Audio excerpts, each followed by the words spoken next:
share with you a big secret today. And it's not one that a lot of you are going to want to hear. But at the same time, it's so important that I have to tell you.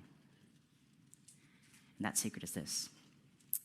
What if I told you that every single day kids go to school, they become less intelligent? Now, how could that be possible? When kids go to school, they learn things, right? And they accumulate more knowledge.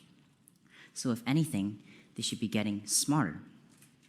How could they possibly be getting less intelligent? What am I talking about? Well, I do hope to illustrate that to you today. Before I turned 14, I was a kid that did not know what he wanted in life. So usually when you go up to a 5 or a 6-year-old and you ask him, "What do you want to be when you grow up?" he'll say an astronaut or a businessman. I wanted to be a professional Call of Duty player. And since I had no idea about what I wanted to be when I grew up, I just listened to my parents almost 100% of the time. I trusted that they knew what was best for me.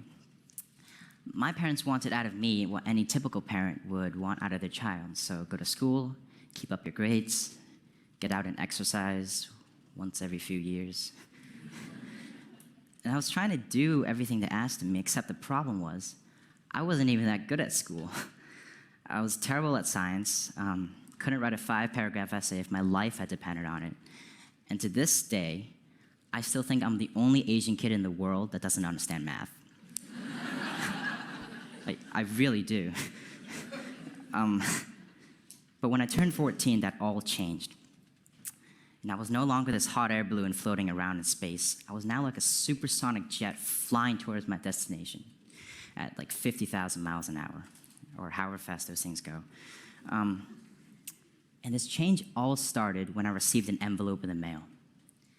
It was an invitation, not to a birthday party, I didn't get any of those, not to a playground, but to a business plan competition down in Boston. And I was curious. I was just so curious that I had to go.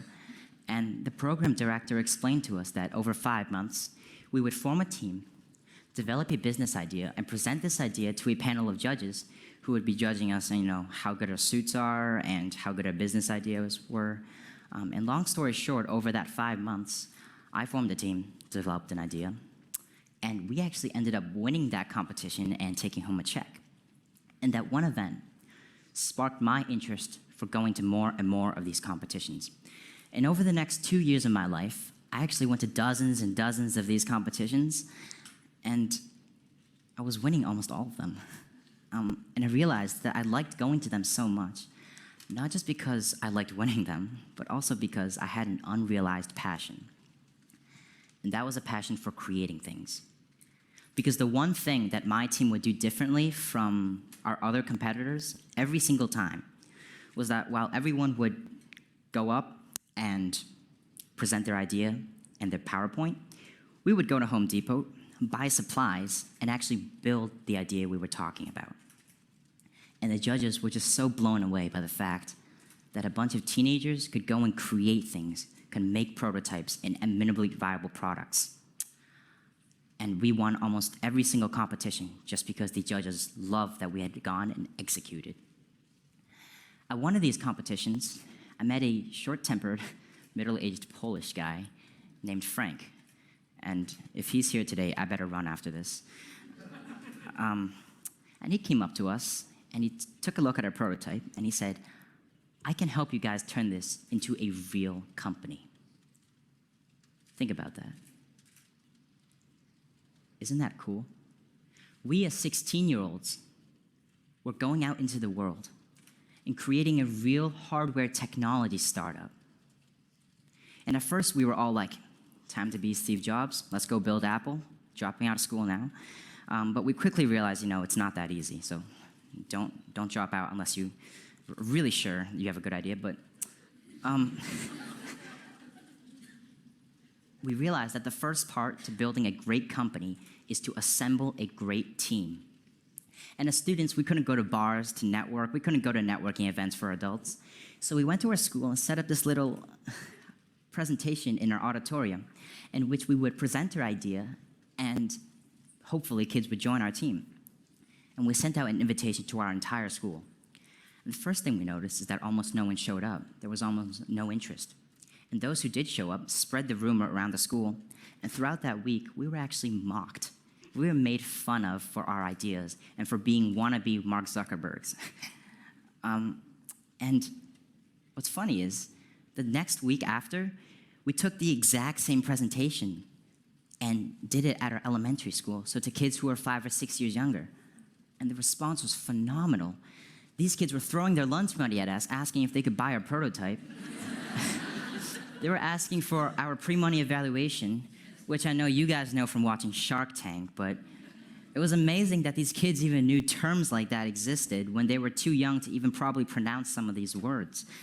And that just inspired me so much. And I think this is what our education system has done. Over just these 5 to 6 years in the education system, these creative children have turned into these teenagers that are unwilling to think outside of the box. So let's go back to that secret I was talking about. How is it possible that school is making kids less intelligent? The fact is, there is so much more than just one type of intelligence. And while school can make you more academically intelligent, it can teach you physics, algebra, calculus. It is diminishing the children's creative intelligence. It is teaching them to think a certain way, to go down a certain path in life. It is telling them, go to high school, get a diploma. Go to a good college, find a stable job.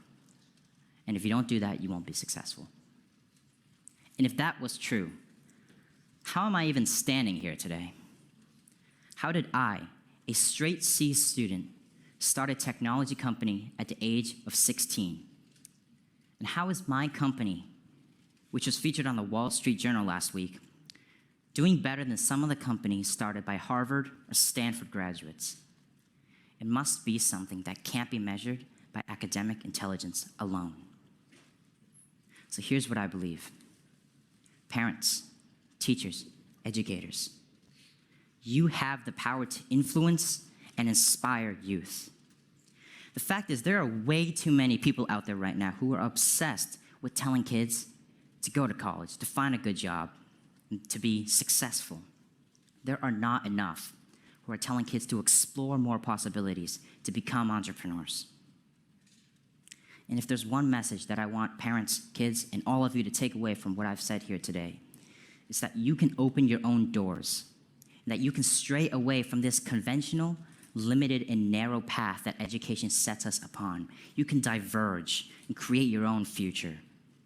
You can start your own companies and start your own nonprofits. You can create, you can innovate.